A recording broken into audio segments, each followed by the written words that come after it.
ಏನಮ್ಮ ನೀವು ಶಾಸ್ತ್ರಗಳನ್ನೆಲ್ಲ ಬಿಟ್ಟು ಎಲ್ಲೋಗಿದ್ರಿ? ಬೇಕಾದಷ್ಟು ಶಾಸ್ತ್ರಗಳಿದೆ ಇನ್ನು ಮಾಡ್ಲಿಕ್ಕೆ. ಕ್ಷಮಿಸಿ ಗುರುಗಳೇ, ನೀವು ಮುಂದುವರಿಸಿ. ಒಂದ್ ನಿಮಿಷ. ಮೀನಾ ಪಾರೇಲೆ.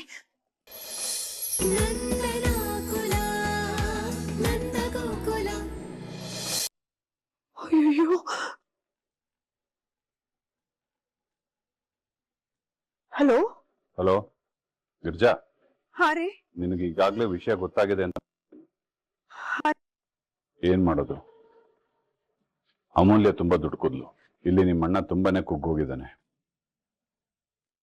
ನನ್ಗೆ ಗೊತ್ತು ನೀನು ತುಂಬಾ ಬೇಜಾರು ಮಾಡ್ಕೊಂಡಿದ್ಯಾ ಅಂತ. ಅಮೂಲ್ಯನ ಬಗ್ಗೆ ನೀನು ತುಂಬಾ ಪ್ರೀತಿ ಇಟ್ಕೊಂಡಿದ್ದೆ. ಎಲ್ಲ ಒಳ್ಳೇದಾಗತ್ತೆ. ಸರಿ ರೀ. ಓದ್ ಕೆಲ್ಸ ಎಲ್ಲ ಆಯ್ತಾ?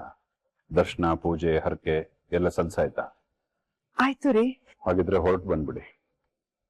ಇಲ್ಲಿ ನಿಮ್ಮ ಅಣ್ಣಂದ್ರಿಗೆ ನಿನ್ನ ಅವಶ್ಯಕತೆ ಇದೆ ಅಂತ ನಂಗೆ ಅನ್ನಿಸ್ತಾ ಇದೆ. ಇಂಥ ಸಂದರ್ಭದಲ್ಲಿ ನಮ್ಮ ಜಗಳ, ದ್ವೇಷ, ಮನಸ್ತಾಪ ಇದನ್ನೆಲ್ಲ ಪಕ್ಕಕ್ಕಿಟ್ಟು ನಾವು ಮನುಷ್ಯರಾಗಿ ನಡ್ಕೋಬೇಕು ಗಿರ್ಜಾ. ಸರಿ ರೀ. ಈ ಎರಡು ಮನೆ ಮಧ್ಯೆ ಎಷ್ಟೇ ದ್ವೇಷ ಇದ್ರೂ ನೀನು ತವ್ರು ನೆನೆಸ್ಕೊಂಡು ಎಷ್ಟು ಕೊರಗ್ತಾ ಇದೆಯಾ ಅಂತ ನನಗೆ ಗೊತ್ತು ಗಿರ್ಜಾ. ಹೀಗಿರುವಾಗ ನೀನು ತವ್ರ ಮನೆಗೆ ಇಂಥ ಆಘಾತ ಆದಾಗ ನಿನ್ನ ಮನಸ್ಸಲ್ಲಿ ಎಷ್ಟು ಕಳವಳ ಆಗ್ತಾ ಇದೆ ಅಂತ ನನಗೆ ಅರ್ಥ ಆಗುತ್ತೆ ಗಿರ್ಜಾ. ಇಂಥ ಸಮಯದಲ್ಲಿ ನಾವು ಧೃತಿಗೆಟ್ರೆ ಹೇಗೆ? ಸಮಸ್ಯೆನ ನಮ್ಮ ಮುಂದೆ ಇಟ್ಟಿರೋ ದೇವರು ಅದನ್ನ ಪರಿಹಾರ ಮಾಡಕ್ಕೂ ಒಂದು ದಾರಿ ಕೊಟ್ಟಿರ್ತಾನೆ ಗಿರ್ಜಾ. ಆ ಪರಿಹಾರನ ನಾವು ತಾಳ್ಮೆಯಿಂದ ಹುಡುಕಿದ್ರೆ ಖಂಡಿತ ಸಿಗುತ್ತೆ. ಸರಿ ರೀ. ವಲ್ಲಭ ಏನ್ ಮಾಡ್ತಾ ಇದ್ದಾನೆ?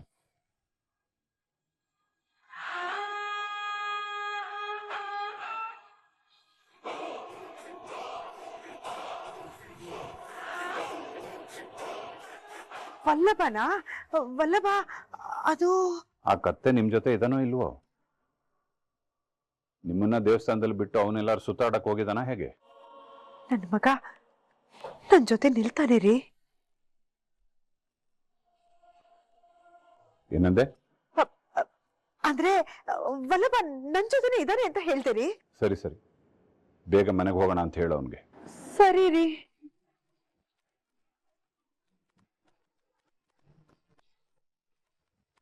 ಅಯ್ಯಯ್ಯೋ, ಇವಾಗ ನಾನು ಏನಪ್ಪ ಮಾಡೋದು? ಅಮೂಲ್ಯಂಗೂ ವಲ್ಲಭಂಗೂ ಮದ್ವೆ ಬೇರೆ ಮಾಡಿಸ್ಬಿಟ್ಟಿದೀನಿ. ಮನೆಗೆ ಹೋಗಿ ನಮ್ಮ ಯಜಮಾನ್ರು ಕೇಳಿದ್ರೆ ನಾನು ಅವ್ರಿಗೆ ಏನಪ್ಪ ಉತ್ತರ ಕೊಡೋದು? ಇದ್ರ ಬಗ್ಗೆ ನಾನು ಯೋಚನೆ ಮಾಡ್ಲಿಲ್ವೇ? ಅಯ್ಯಯ್ಯೋ ದೇವ್ರೆ, ಅಯ್ಯಯ್ಯೋ ಏನಪ್ಪ. ಮೀನಾ,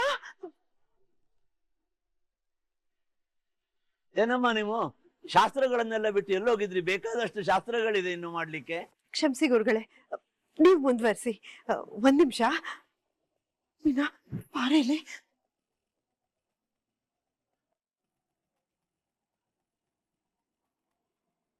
ಯಾಕತ್ತೆ ಒಂಥರ ಇದ್ದೀರಾ? ನಿಮ್ಗೆ ಯಾವ್ದೋ ಫೋನ್ ಬಂತಲ್ವಾ? ಯಾರ್ದು? ನನಗೆ ಏನ್ ಮಾಡ್ಬೇಕು ಅಂತ ಗೊತ್ತಾಗ್ತಿಲ್ಲ ಕಣೆ, ತಲೆನೇ ಓಡ್ತಾ ಇಲ್ಲ. ನಾನೇನೋ ಅಮೂಲ್ಯನ್ ಕಾಪಾಡ್ಬೇಕು ಅಂತ ಅಮೂಲ್ಯನ್ಗೂ ವಲ್ಲಭಂಗೂ ಮದ್ವೆ ಮಾಡಿಸ್ಬಿಟ್ಟೆ. ಇವಾಗ ನಿಮ್ಮ ಮಾವ ಕೇಳಿದ್ರೆ ಏನ್ ಹೇಳೋದೆ ಮೀನಾ? ಇವ್ರಿಬ್ಬರನ್ನ ಇವಾಗ ಮನೆ ಕರ್ಕೊಂಡೋದ್ರೆ ಆ ವಿಚಾರ 1000 ಪ್ರಶ್ನೆ ಬರುತ್ತೆ. ಅದಕ್ಕೆ ಏನೇ ಮೀನಾ ಉತ್ತರ ಕೊಡೋದು? ಈಗ ಹೊಳಿತಾ ನಿಮ್ಗದು? ಇದೇ ಕಾರಣಕ್ಕೆ ನನ್ಗೇನು ಸರಿ ಕಾಣಿಸ್ತಿಲ್ಲ. 1000 ಸಲ ಯೋಚನೆ ಮಾಡಿ ದುಡುಕ್ ನಿರ್ಧಾರ ತಗೊಂಬೇಡಿ ಅಂತ ಹೇಳಿದೆ ಅಲ್ವಾ ಅತ್ತೆ? ಏ ಮೀನಾ, ನೋಡು ನೋಡು, ನಾನ್ ಮೊದ್ಲು ತುಂಬಾ ಹೆದರ್ಕೊಂಡ್ಬಿಟ್ಟಿದ್ದೀನಿ. ನೀನ್ ಹೀಗೆಲ್ಲ ಮಾತಾಡ್ಸಿ ಇನ್ನು ಹೆದರ್ಸ್ಬೇಡ. ಮೀನಾ ಮೀನಾ, ನೀನ್ ನನ್ ಮುದ್ದು ಸೊಸೆ ಅಲ್ವಾ? ಇದಕ್ಕೇನಾದ್ರೂ ಐಡಿಯಾ ಕೊಡೆ. ಮಾಡೋದೆಲ್ಲ ಮಾಡಿ ಇವಾಗ ಐಡಿಯಾ ಕೇಳಿದ್ರೆ ನನಗೂ ಏನು ಹೊಳಿತಿಲ್ಲ ಅತ್ತೆ. ಆಂಟಿ, ಏನಾಯ್ತು? ಏನಾದ್ರು ಸಮಸ್ಯೆನಾ? ಚಿನ್ನು, ಈಗಾಗ್ಲೇ ನೀನ್ ನಮ್ಗೆ ಎಷ್ಟು ಸಹಾಯ ಮಾಡಿದ್ಯಮ್ಮ. ಅದಕ್ಕೆ ಇವಾಗ ನಿನ್ನ ಇನ್ನೊಂದು ಸಹಾಯ ಕೇಳೋಣ ಕಣೆ. ಏನು ಅನ್ಕೋಬೇಡಮ್ಮ. ಅದೇನೇ ಇದ್ರು ಹೇಳಿ. ಏನಿಲ್ಲ, ಈಗ ಅಮೂಲ್ಯನ ವಲ್ಲಭನ್ನ ನಾನೇನಾದ್ರೂ ಮನೆ ಕರ್ಕೊಂಡು ಹೋದ್ರೆ ಮನೇಲಿ ದೊಡ್ಡ ರಾಧಾಂತಾನೆ ನಡೆದೋಗುತ್ತೆ. ಇವಳು ನಿನ್ಗೆ ಎಲ್ ಸಿಕ್ಕಿದ್ಲು? ಇವಳಿಬ್ರಿಗೂ ನೀನ್ ಯಾಕೆ ಮದ್ವೆ ಮಾಡಿಸ್ದೆ? ಇವಳು ಯಾಕೆ ನಮ್ ಮನೆಗ್ ಬಂದಿದ್ದಾಳೆ? ಹಾಗೆ ಹೀಗೆ ಅಂತ 100 ಪ್ರಶ್ನೆ ಕೇಳ್ತಾರೆ ನಮ್ಮ ಯಜಮಾನ್ರು, ಅಲ್ವೇನೆ? ಹೇಗೂ ಈಗ ಅಮೂಲ್ಯನ್ ಮನೇಲಿ ನಮ್ಮಮ್ಮ ಯಾವ್ದೋ ಹುಡುಗನ್ ಇಷ್ಟಪಟ್ಟಿದ್ದಾಳೆ ಅನ್ನೋ ವಿಷಯ ಗೊತ್ತಾಗಿದೆ. ಆದ್ರೆ ಆ ಹುಡುಗ ಯಾರು ಅನ್ನೋದ್ ಗೊತ್ತಿಲ್ವಲ್ಲ. ವಲ್ಲಭ ಅಮೂಲ್ಯನೇ ಒಬ್ಬರನ್ನೊಬ್ರು ಪ್ರೀತಿ ಮಾಡಿರೋದು ಅನ್ನೋ ತರನೇ ಇರ್ಲಿ. ಅದಕ್ಕೆ ನಾವ್ ಹೋಗಿ 1 ಗಂಟೆ ಆದ್ಮೇಲೆ ನೀನ್ ಅವ್ರಿಬ್ರನ್ನು ಕರ್ಕೊಂಡ್ ಬರ್ತೀಯಾ? ಆಗ ಎಲ್ರ ದೃಷ್ಟಿಲೂ ನಮಗೂ ಈ ವಿಷಯ ಗೊತ್ತಿಲ್ಲ ಅನ್ನೋ ತರನೇ ಇರುತ್ತೆ. ಜೊತೆಗೆ ಅಮ್ಮ ಬಗ್ಗೆ ಯಾವ ಪ್ರಶ್ನೆನೂ ಬರೋದಿಲ್ಲ. ದಯವಿಟ್ಟು ಇದೊಂದ್ ಸಹಾಯ ಮಾಡ್ಕೊಡಮ್ಮ. ಇದಾದ್ಮೇಲೆ ನಾನ್ ನಿನ್ನ ಯಾವ ಸಹಾಯನೂ ಕೇಳಲ್ಲ. ಅಯ್ಯೋ ಆಂಟಿ, ನೀವ್ ಇಷ್ಟ ಮಾಡ್ಕೋಬೇಕಾ? ನೀವ್ ಹೊರಡಿ, ನಾನ್ ವಲ್ಲಭನ್ನ ಅಮೂಲ್ಯನ ಕರ್ಕೊಂಡ್ ಬರ್ತೀನಿ. ಹೌದಾ? ಚಿನ್ನು, ನಮ್ ಪಾಲಿಗೆ ದೇವರ ತರ ಬಂದ್ ಸಹಾಯ ಮಾಡ್ತಾ ಇದೆಯಮ್ಮ. ನಿನ್ನೆ ಸಹಾಯನ ನಾವ್ ಯಾವತ್ತೂ ಮರೆಯಲ್ಲ. ಅಮ್ಮ ಬೇಗ ಬನ್ನಿ, ಒಳದ ಶಾಸ್ತ್ರವನ್ನೆಲ್ಲ ಮುಗಿಸೋಣ, ಇನ್ನು ಬೇಕಾದಷ್ಟಿದೆ. ಹಾ ಹಾ, ಬಂದ್ವಿ ಬಂದ್ವಿ.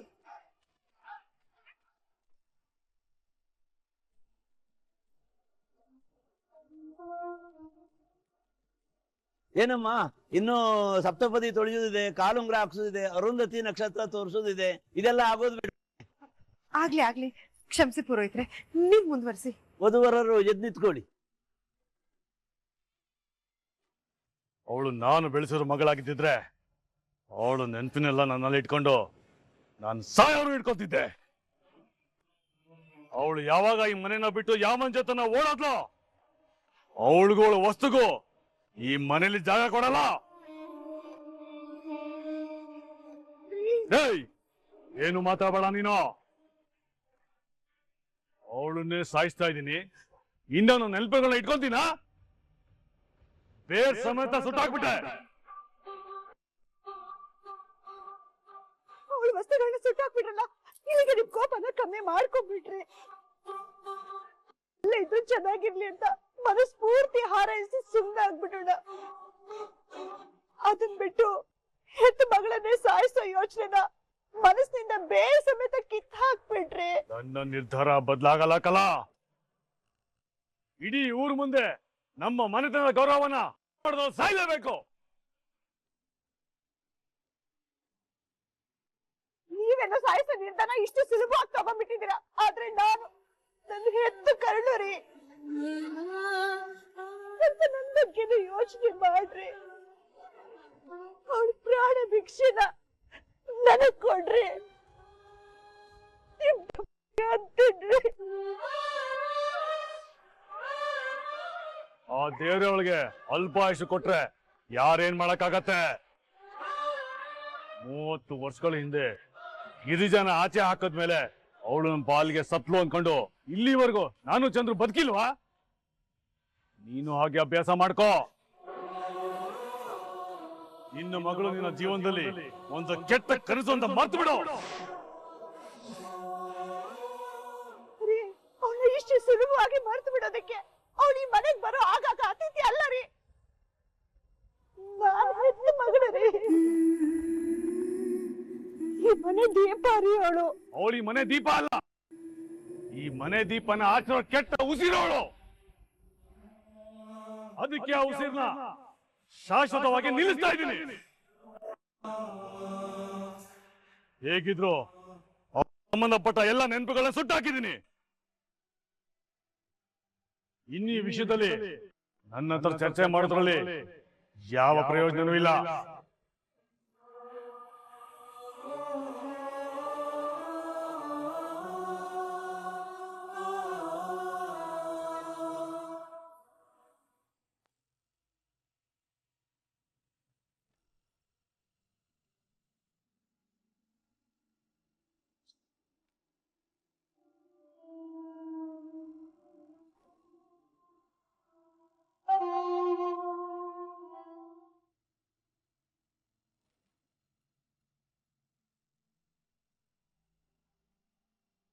ನೋಡಿದ್ಯಾ ಮೀನಾ, ನಾನೇನಾದ್ರೂ ಈ ನಿರ್ಧಾರ ತಗೊಳ್ದೆ ಹೋಗಿದ್ದಿದ್ರೆ ಇವತ್ತಮ್ಮನು ಆ ಬೆಂಕಿ ಇರೋ ಜಾಗ.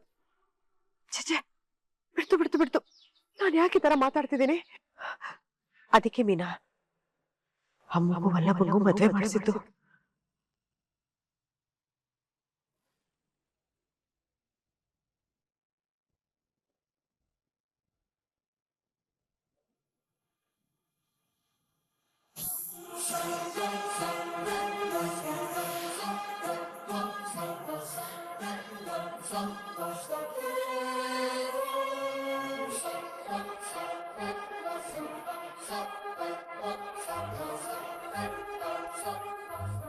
ಗಿರಿಜಾ, ಪ್ರಯಾಣ ಆರಾಮಾಗಿತ್ತು ತಾನೇ?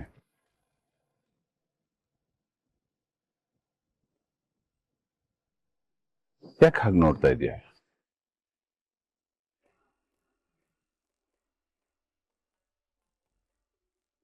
ನೀನು ಊರ್ಗೋದ್ಮೇಲೆ ಈ ಮನೇಲಿ ಏನೆಲ್ಲ ನಡೆದೋಯ್ತು. ನನಗೂ ಬೇಜಾರಾಯ್ತು. ಈ ಮಕ್ಕಳು ಯಾಕೆ ಈ ತರ ಮಾಡ್ತಾರೆ ಗೊತ್ತಿಲ್ಲ ಗಿರಿಜಾ. ಹೆತ್ತವರು ಮಕ್ಕಳ ಬಗ್ಗೆ ಅದೆಷ್ಟು ಕನ್ಸು ಕಂಡಿರ್ತಾರೆ. ಆ ಕನ್ಸನ್ನು ಈಡೇರ್ಸಕ್ ಆಗದಿದ್ರೂ ಪರವಾಗಿಲ್ಲ, ಆದ್ರೆ ಅವ್ರ ಮಾನ ಮರ್ಯಾದೆ ಹರಾಜು ಹಾಕಬಾರ್ದಲ್ವಾ? ನಿಜವಾಗ್ಲೂ ಈ ವಿಷಯದಲ್ಲಿ ಮಾಡಿದ ತಪ್ಪು ಗಿರಿಜಾ.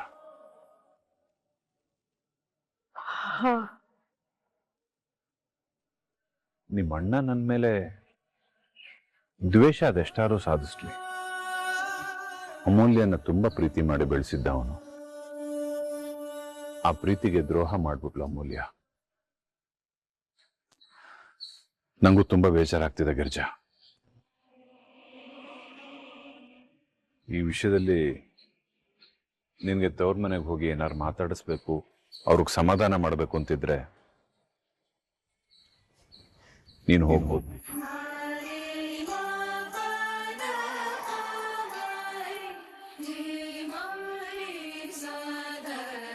ನಂದೇನು ಅಭ್ಯಂತರ ಇಲ್ಲ.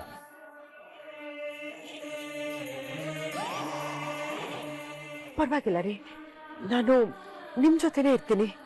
ಸರಿ, ಬಾ.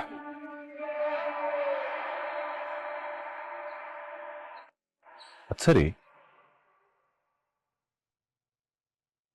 ವಲ್ಲಭ ಇಲ್ಲಿ?